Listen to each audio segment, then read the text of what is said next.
Eu quero ler a partir do primeiro.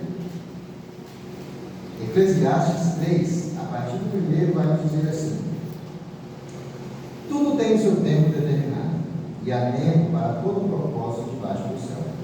Há tempo de nascer e tempo de morrer, tempo de plantar e tempo de arrancar o que se plantou, tempo de matar e tempo de curar, tempo de derrubar e tempo de construir, tempo de chorar e tempo de rir, tempo de plantear e tempo de saltar de alegria, tempo de espalhar pedras e tempo de ajuntar pedras, tempo de abraçar e tempo de deixar de abraçar, tempo de procurar e tempo de perder, tempo de guardar e tempo de jogar fora, tempo de rasgar e tempo de costurar, tempo de ficar calado e tempo de falar, tempo de amar e tempo de odiar, tempo de guerra e tempo de paz. Que proveito tem o trabalhador naquilo com que se fatiga? Viu o trabalho que Deus impôs aos filhos dos homens para com ele os afligir. Deus fez tudo formoso ao seu devido tempo. Também pôs a eternidade no coração do ser humano, sem que este possa descobrir as obras que Deus fez desde o princípio até o fim. Sei que não há nada melhor para o ser humano do que se alegrar e se aproveitar a vida ao máximo. Sei também que poder comer, beber e desfrutar o que se conseguiu com todo o trabalho é dom de Deus. Sei que tudo que Deus faz durará eternamente, sem que nada possa ser acrescentado nem tirado, e que Deus faz isso para que as pessoas o temam. O que já foi, o que será, também já foi.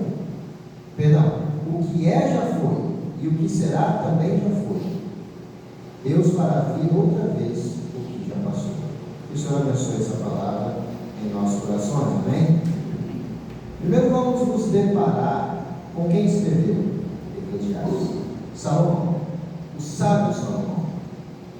Nós vamos entender o contexto que Salomão escreveu.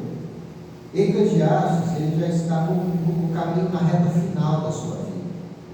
Primeiro ele vai, escreve lá Provérbios, o Cântico, vamos falar, o Cântico de Salomão foi na juventude dele, ele, aquela sua mulher, com todas aquelas palavras, né, que são para maiores de 18, mas ele escreveu naquela flor da juventude, no seu primeiro amor, aquele negócio. Depois vem Provérbios, que foram falas que ele teve, uma coletânea de falas que ele teve ao longo de tantos anos. E agora nos deparamos com o Eclesiastes já na reta final da sua vida. Um Salomão meio já recaído pelo tempo e também pelas frustrações da sua vida. Porque ele deu lugar para que os deuses de suas centenas de mulheres entrassem na vida dele. Rapaz, 1000 mulheres é muita coisa para um digitar, muita areia para um cara no escola, é demais. E com isso, o que aconteceu? Os deuses de cada mulher que ele tinha nessas uniões, os irmãos sabem da história, embora a gente lê pouco isso na Bíblia, mas a história vai nos falar que ele ia lá, conquistava uma terra para fazer acordo com ela, casava com a princesa de lá. Ia lá junto com a princesa de lá. Então, da onde ele veio tantas mulheres, e junto com as suas mulheres vinham as concubinas, e assim foi, ele tornou teve esse harém de 1000 mulheres, Jesus não. Mas junto com as mulheres vinham esses deuses. Pô, uma já é difícil, hein, Maria? Mas não é difícil não, é uma bênção. Não, é uma bênção. Casamento há quase 14 anos é uma bênção, glória a Deus. Há momentos que não é fácil, né? Mas é a bênção de Deus. E nessa bênção de Deus, ele não soube usufruir ao trazer os deuses das suas mulheres, esses outros deuses, e concluiu que a vida dele se acabou uma vida desgostosa. E aí ele começa a Eclesiastes falando o quê? Vaidades e vaidade. Diz o pregador, tudo é vaidade. É claro, porque ele viveu a vida não aos moldes de Deus, mas ele olhou e viveu, como ele vai falar aqui, vi tudo debaixo do sol. É interessante perceber então que porque ele está falando esse Eclesiastes aqui com uma visão humana. Ele não está olhando para esse Eclesiastes com uma visão espiritual. Ele olha, ele escreve, ele fala, ele recita Eclesiastes com a visão humana. Por isso ele vai falar de tudo debaixo do sol e vaidade de vaidade. Diz o pregador, tudo é vaidade. Ao me mover, ao agir e ao conduzir a minha vida com o olhar humano, vaidade é tudo vaidade. Mas quando eu olho para o olhar espiritual, o que eu faço, a barba que eu faço, deixo feita aqui no pescoço, aqui, é porque ela está crescendo. Não é que é vaidade, cara, não, é para eu me apresentar melhor para as pessoas, para os meus irmãos, para as pessoas. Isso não é vaidade. Agora, se eu quiser fazer no meu coração, eu quero ser um bonito, quero que todos olhem para mim e falem, ei, que barba bonita. Pronto, vaidade. Mas qual é o meu olhar para a minha barba? Estou dando um exemplo de uma coisa tão simples que nós podemos colocar na nossa vida. Qual é o olhar para aquilo que vocês estão olhando? Assim eu falei, Paulo disse, eu disse as palavras de Paulo, cuidado com a idolatria. Porque se nós olharmos com o olhar humano, qualquer coisa nossa pode facilmente se tornar um ídolo e vaidade de vaidade. Mas, apesar de ele escrever esse livro com o olhar humano, há muitas lições a gente aprender com ele. Há muitas lições que eu posso aprender com esse homem já cansado, com o olhar humano, olhando para o que ele fez e dizendo, cara, foi tudo vaidade. Ao dizer lá no final do Eclesiastes, jovem, aproveita a sua vida, mas lembra-se de tudo, Deus te dará juízo. Então, ele fala, cuidado, faz o que você quer fazer, mas Deus vai te trazer o juízo. Ou seja, faça a vida com temor a Deus. Ele vai escrever no início de Provérbios o quê? O temor do Senhor é o princípio da sabedoria. Então ele entende ao longo da vida que, apesar de ele ter errado, ele quer que o seu filho faça o certo, né? Porque ele vai falar em sabedoria em Provérbios: filho meu, escute o seu pai. Então, o que eu estou falando aqui é para que você seja melhor do que o fruto. Infelizmente a gente vai ver que não aconteceu, né? Mas ele falou, filho, escuta. Mas a verdade é, nos deparamos com esse capítulo 3. Tempo para tudo. E a família Davis, eles têm uma música muito bonita, né?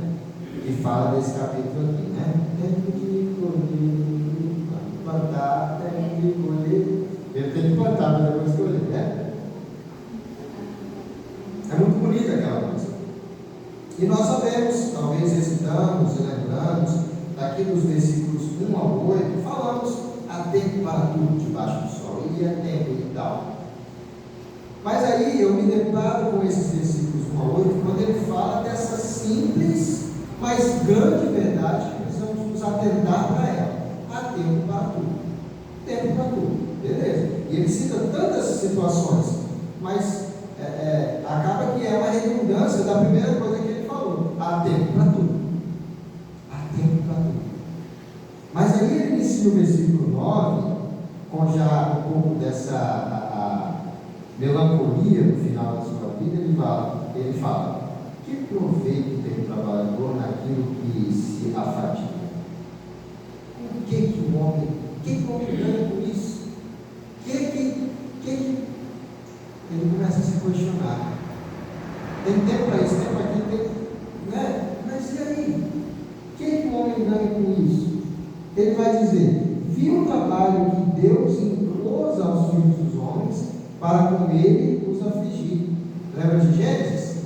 O Adão, por causa do pecado, com o suor do seu rosto comerá o pão. Então é Deus que impôs o trabalho ao homem.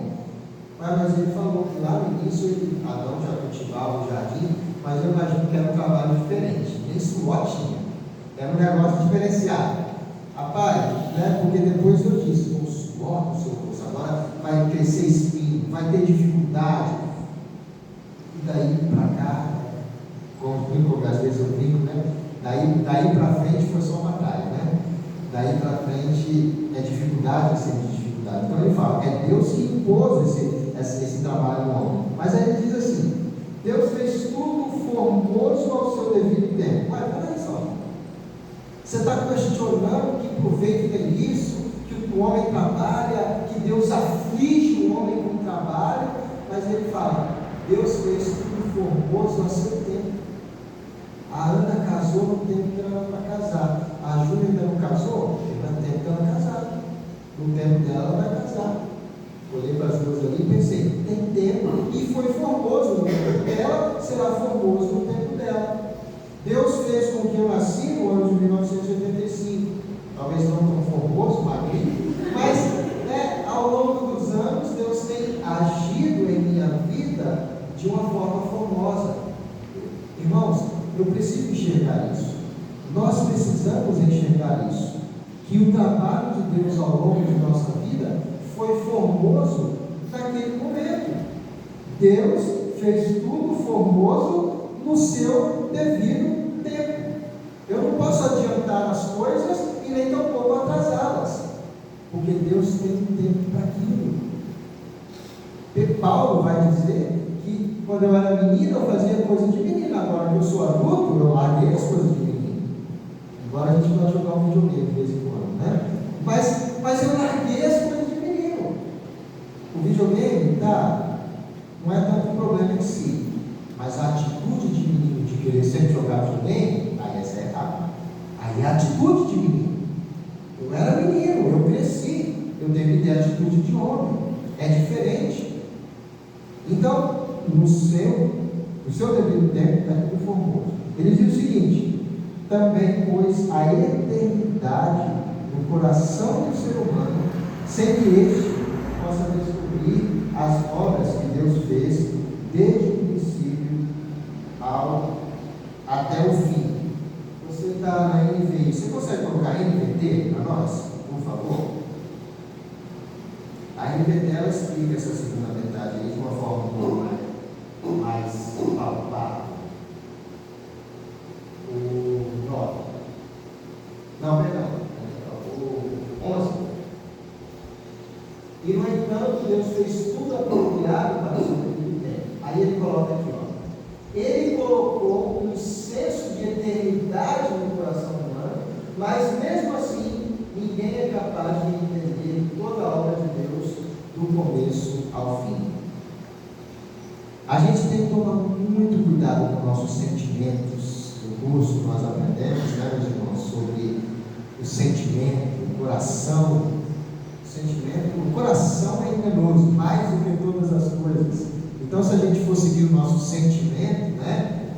Mas aqui não está falando sobre sentimento, aqui está falando sobre uma outra palavra que às vezes as pessoas confundem. Olha aqui, Deus colocou um senso de eternidade no coração humano. Eu falava sobre o sentimento, que há muitas vezes em nós um sentimento de nostalgia, um sentimento de naquela época, aquele tal ano, mas a gente precisa entender que nós não somos eternos. E na primeira parte do versículo, aqui no NVT, ele fala: no entanto, Deus fez tudo apropriado para o seu devido tempo. As coisas aconteceram naquele tempo. Nessa versão que eu li, não é para ficar aqui em cima, né? Não tem nada não. Depois a gente limpa.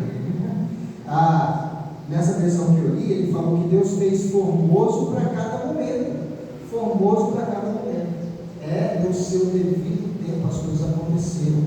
Foi formoso para aquele momento. Mas cuidado com o quê?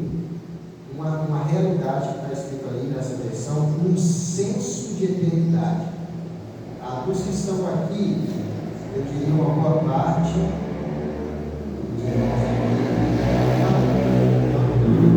talvez Dona Maria, não sei do irmão Sebastião, eu acho que só, né? Acho que só. Já perderam suas mães, já perderam seus pais, também a mamãe, a Latinha já perdeu sua mãe, a mãe e o pai. Imagina, nós podemos imaginar, nós que temos nossas mães e pais, mas a Latinha pode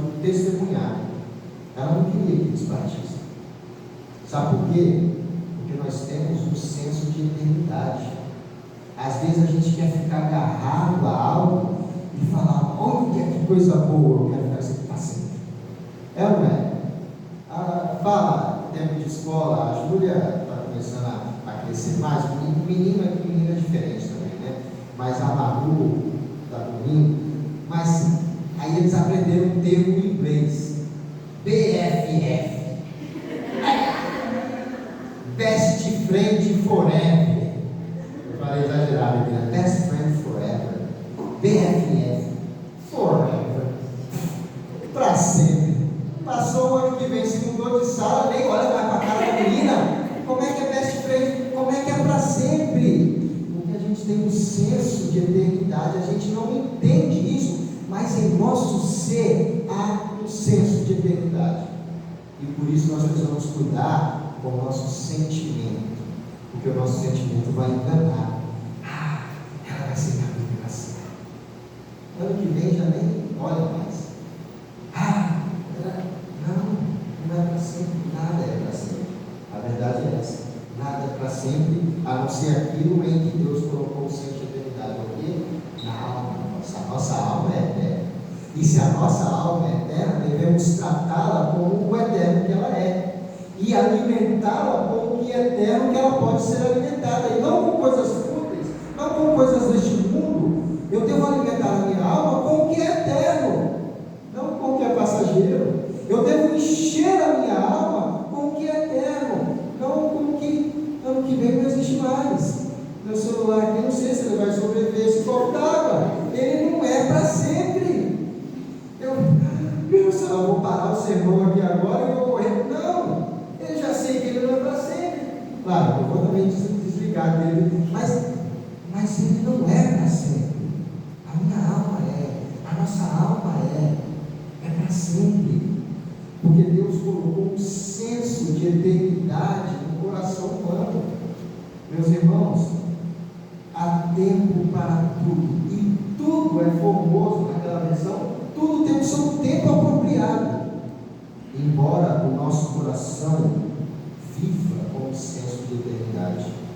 E aí, com esse senso de eternidade, ele começa a falar então a partir do 12, ele vai dizer: sei que não há nada melhor para o ser humano que se alegrar e se aproveitar a vida ao máximo. Na NVT, eu gosto dela. Concluir, portanto, que a melhor coisa a fazer é ser feliz e desfrutar a vida enquanto é possível. Aqui ele vai mostrar nessas duas últimas palavras: enquanto é possível. Aí tem uma confusão mais tarde. Enquanto é possível. A vida é finita. A vida não é eterna. Cuidado, né? Não vamos viver carpe-diem aí e fazer o que você quer e desfrutar da vida. Não é bem isso que ele está falando, mas é aproveitar enquanto é possível. Por quê? Porque vai chegar um momento que vai acabar. Lá no início do capítulo ele falou: tempo de nascer, tempo de morrer. Você vai morrer. Nós iremos morrer. É uma grande verdade, mas podemos aproveitar com sabedoria. E aí ele vai dizer então no 14: sei que tudo que Deus faz durará eternamente, sem que nada possa ser acrescentado ou tirado. E essa última parte na NVT eu gosto também, quando ele vai dizer: o propósito de Deus é que as pessoas o temam. E aqui está a chave da nossa mensagem nessa manhã. Entender que há um tempo para tudo. Entender que há um senso de eternidade em nossos corações. Entender que nós temos coisas a fazer na vida e que Deus faz essas coisas em nossas vidas, mas o alvo está aqui. O propósito de Deus em tudo isso é que as pessoas o temam. O propósito de Deus em perceber o tempo, jovem. E hoje você é jovem e amanhã não será mais. Perceber o tempo, meu irmão, não tão mais jovem assim. Que você já foi jovem e hoje não é mais. Entender o tempo nos vai a perceber e captar um pouco do que Moisés falou. No Salmo 90, quando ele disse assim: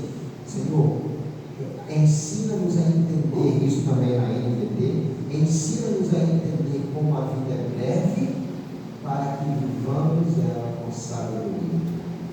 Se eu entendo que mesmo com o senso de eternidade, a minha vida é breve, eu preciso viver com sabedoria. O versículo anterior é fazer tudo enquanto é possível com sabedoria. Fazer tudo enquanto é possível temendo a Deus. O propósito disso tudo é para que você e eu temamos a Deus. O mesmo Salomão vai dizer em Provérbios: o temor do Senhor é o princípio da sabedoria. Então, se nós tememos a Deus, nós teremos uma vida sábia, teremos atitudes sábias, teremos uma vida que trará bons frutos. Porque depois ele vai falar de nascer e morrer, é plantar e colher. Jesus falou sobre plantar e colher. O que nós plantamos é isso que nós colheremos. Não adianta eu plantar uva e querer colher de novo. Eu vou colher o que eu plantei. Há uma necessidade de entender também isso, que é o ditado brasileiro fala: quem colhe vento, quem semeia vento, isso, quem semeia vento colhe tempestade. Há uma sabedoria muito grande nisso aí, porque quem semeia um grão de milho colhe quantas espigas? Às vezes 2, 3. E quanto grão de milho em cada espiga? Imagina, você plantou uma semente de milho, deu pouco, deu só uma espiga, né? Você plantou uma semente, deu uma espiga. Quantas sementes tem naquela espiga? Então a gente sempre vai colher mais do que nós plantamos, mas vamos colher o mesmo.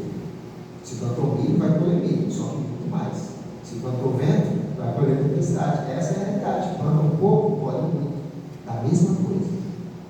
Meu amor, meu irmão, meu amigo, plantemos amor, plantemos fé, plantemos esperança, plantemos boas obras, embora elas não nos levem para o céu, mas Paulo vai dizer que somos salvos para as boas obras. Plantemos boas obras, plantemos amor ao próximo.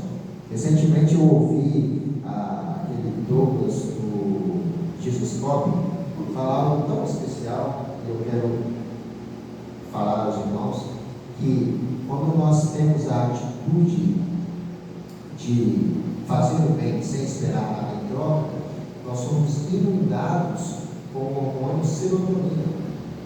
E esse serotonina é o hormônio da alegria. Aí ele deu um exemplo de uma mulher que está dando a luz. Ela está ali sofrendo, fazendo força, literalmente sendo rasgada, mas a criança colocada no colo dela, ela ama, ela abraça, ela beija, porque ela está inundada de serotonina. Nós somos convidados pelo melhor mestre que já existiu, andou nessa terra, Jesus Cristo, a fazer o bem. Ame a Deus acima de todas as coisas e ao próximo como a si mesmo. Se eu temo a Deus, eu vou entender tudo isso. Se eu temo a Deus, eu vou viver minha vida com sabedoria. E se eu temo a Deus, eu farei o que Ele me mandou. E com isso, eu plantarei e colherei bons frutos. Mas também isso será para a glória dele. Também isso será para a honra dele. Que vivamos com sabedoria, que vivamos com temor ao Senhor, e que nossas vidas sejam para a glória de Deus. Que possamos entender que tudo que Deus faz para que tememos e vivamos sob a sua orientação, sobre o seu caminho, na direção do seu caminho, para a glória de Deus. Irmãos, muito obrigado por esse tempo, muito obrigado por nos dar a oportunidade de falar um pouco sobre o nosso trabalho. Volto a dizer, inicialmente aprendendo para depois poder ensinar, né? Então, ore para que Deus nos abençoe, nos ajude aqui a aprender de verdade e logo estar podendo ensinar aos nossos irmãos Craô, para que a igreja lá cresça. Orem por Jordão, Yasmin e Juliane, né? 3 irmãos da casa de oração, que estão indo para lá, e a gente vamos formar uma casa de oração lá, mas estamos felizes, independente da placa da igreja, mais pessoas estão indo para compor a equipe Craô, mas eu quero contar com cada um de vocês que compõem também a equipe Craô, orando por nós, orando para que Deus nos use ali para o Deus nos abençoe.